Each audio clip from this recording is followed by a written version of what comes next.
apha eMdantsane kwaye inkulu. Amakrwala alapha eMdantsane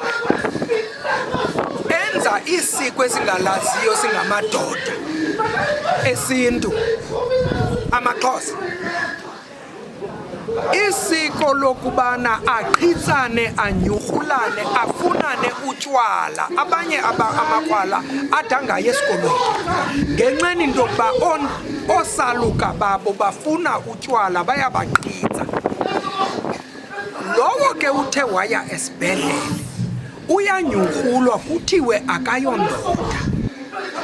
Le nto yenzeke nakulonyana kwalapha eBathenjini. Uthe wakuba esanyeliswa ngokuba akayondoda, wathatha isigqibo sothatha ubomi bakhe.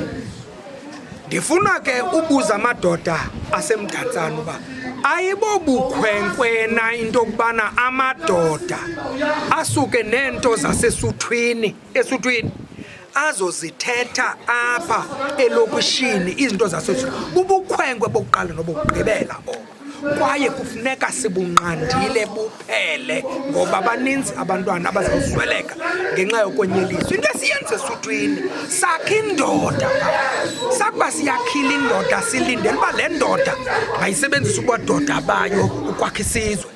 Kukho amanye amadoda azawufika azokwanyelisa le ndoda siyakhileyo. Bubutyakala nobubhanxa obo, to say the least.